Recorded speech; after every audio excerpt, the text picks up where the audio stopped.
I am what you might call a practicing atheist. I'm quite happy to be an atheist because I think actually God likes atheists better.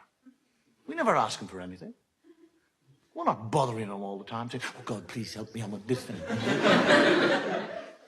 And as a practicing atheist, there's certain things that I travel around the world, and no matter where I go, somebody called Gideon leaves me this book to read. It's an Irish book because it says it all began at the beginning.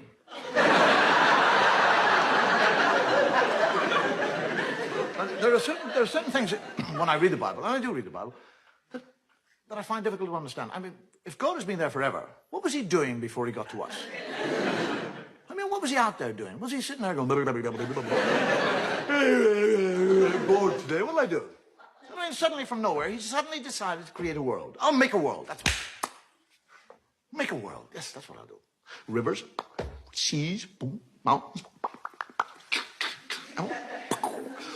boom, everything's there. I want a garden.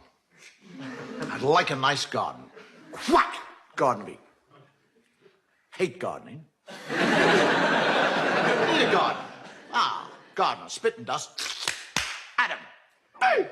And he, Adam, never once says, where in the name of God did I come from?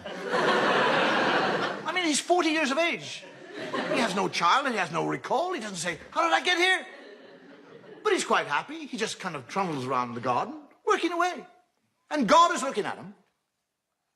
And he sees that Adam is happy.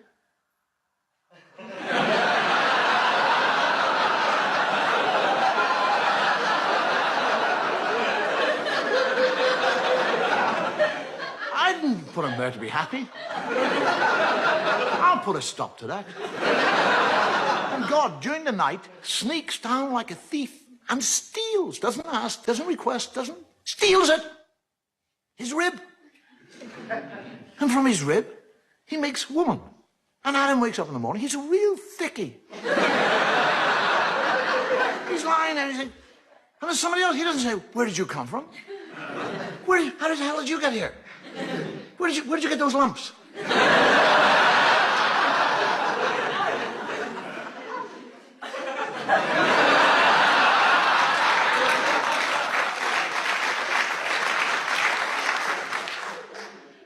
Just goes out and goes gardening.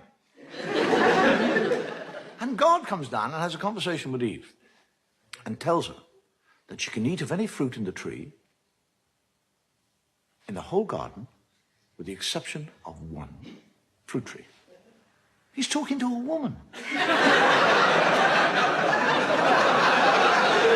actually tells her not to eat of the fruit. And then when she said, which tree can't I eat? He said, that one over there. He points it out to her.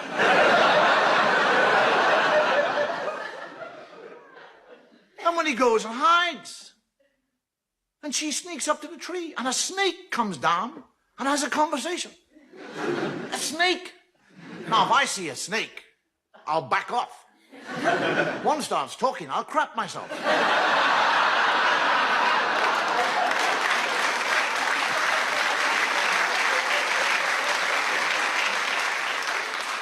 The snake actually convinces her to eat the apple, and she eats the apple. And when she eats the apple, she learns shame. That's what happens when you eat apples. Now, she's not ashamed that she's disobeyed God or that she's eaten the apple. She's ashamed of one part of her body. That's all. She becomes ashamed of that area of the body. Now, why that area? Why not her elbow? Her nose. Do you actually realize that if Eve had been ashamed of her nose, every woman in the world now would be ashamed of your noses?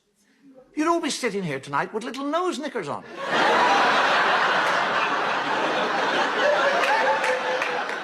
Men would be in nightclubs watching totally naked ladies with G-strings on their nose. Take them off. Oh, I saw a nose. And this is the book that you'll go into court and place your hand upon.